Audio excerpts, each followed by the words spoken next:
Today, we live in a fast-changing world, filled with opportunities, passion, love, choice, survival, and competition. And I can't help but ask myself, what will be the future of my generation? Can anyone tell me in this world what will be happen in the next 10 years or so? I love you, te. So lend me your ears, sit back and relax. In just a few minutes, we will take a trip to the future.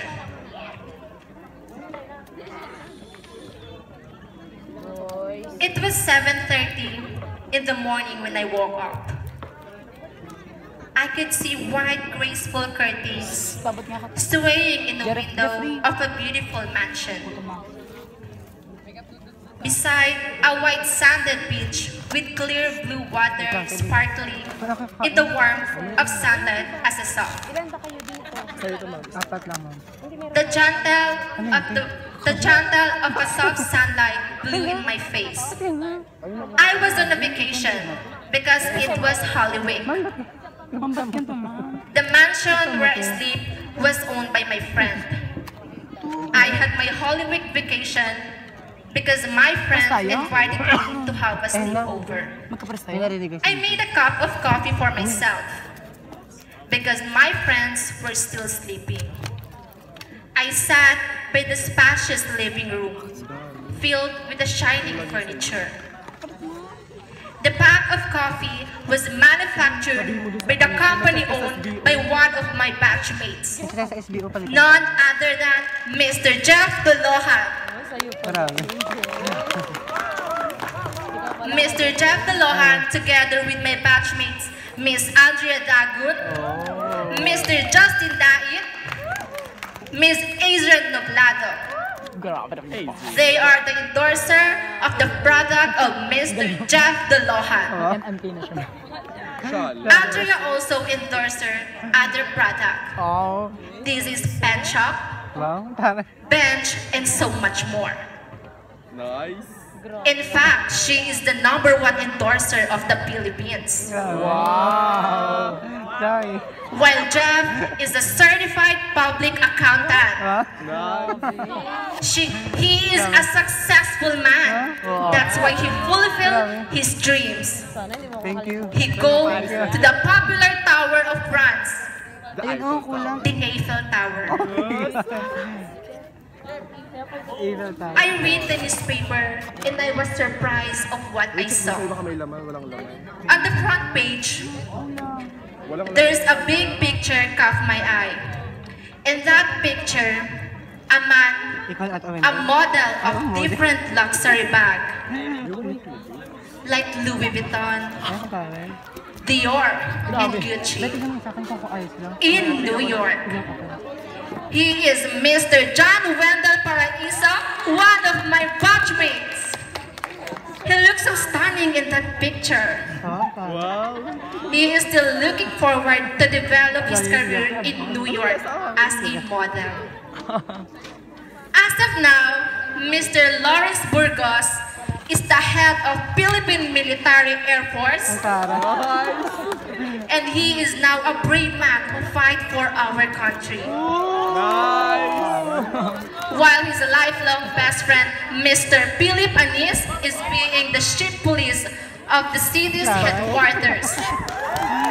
With his police team, Ms. Nicole Amlot, Ms. Angel Dacayanan, Mr. Ulysses Gregorio, Mr. Lee Marion Arangurin, Mr. Elmer Mabuhay, Mr. Lance Arangurin, Mr. Justin Magno, Mr. John Lloyd Magno, and Mr. Avin Marceliana. They are now a professional policeman and woman in our country. I continued to read the newspaper.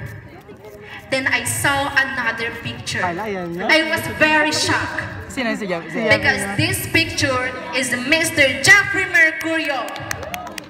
He is one of He is one of those who handle serious cases in the Philippines.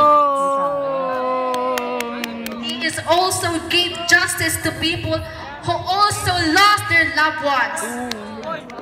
Yes, I know what you're thinking. He is a good lawyer. I remembered when we were young. He is good at debates. My batchmates knew that. Because they hate him so much. Alam nyo kung bakit? Kasi magaling siya magrason, hindi siya nauubusan ng rason. Pero tignan nyo naman ngayon, lawyer na siya. Dahil yon sa pagiging magaling niya sa reasoning. Parang siya nag-ano na. And I was really shocked again after reading the newspaper. Because that newspaper was written by Miss Nicaila Giseltura. She is now a successful writer that made a lot of news every year. After that, I took a shower and dressed up. I grabbed my keys and got inside my red Ferrari. Grabe naman. Kabugera. Hoy. I looked at its gas level and I realized it's time to refuel. So I stopped a gasoline station. A gasoline station owned by Mr. Sean Andrades,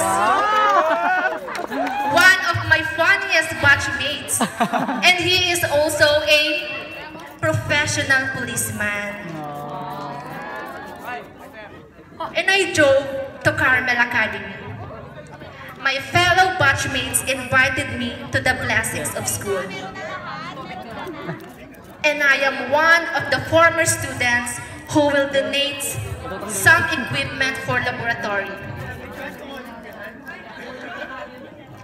Because STEM students needed that. Gutom na ako, tay. And Miss Claire Maliberan and Miss Matthew Laguartilla, my batchmate who is now a LPT or licensed professional teacher. Wow. And Mr. Mark Tretana, Mr. Romer Iqueben, Mr. David Paderogao, Miss Lizard Acera, Miss Irish Montejo is now a professional who knew a lot of technology, creates process, and exchange all kinds of data and information. They are also working at Carmel Academy, Palawig Incorporated. Ako naman nung kay Keys. Then I thought about going to St. Pius Hospital. Because I want to visit my batchmates, Miss Eden Arrigo, Wala pa, ma'am. Miss Kimberly Miles, and Miss Arvelyn Amita, who are now a brave nurse in the Philippines. They are one of the nurses who were given the opportunity to work abroad. And we talked for a long time. And I didn't realize that I would be leaving in a few hours. So I drove to get my suitcase from my house. Then I called Uncle Alan. I called Uncle Alan to take me to the airport. When I walked up on the plane, I was so shocked.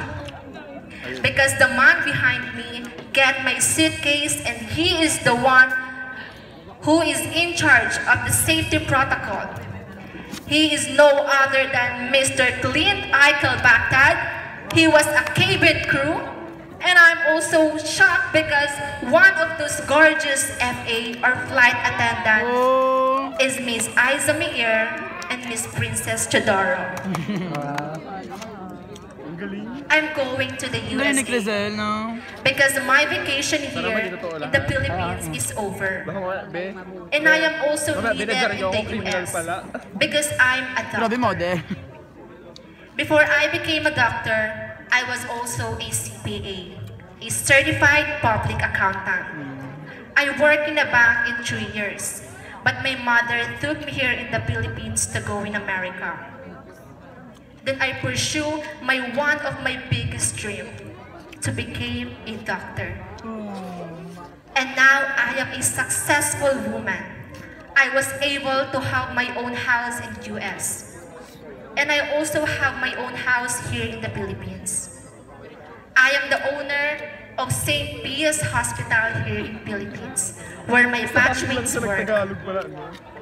I can travel to the whole world with my family and give back my mom for all the sacrifice that she did. Pwede ba t-shirt yan? I was so shocked. It's 7:30 in the morning and my mom snapped me because I was late for school. Then I realized that I was having a nice dream. Oh my God.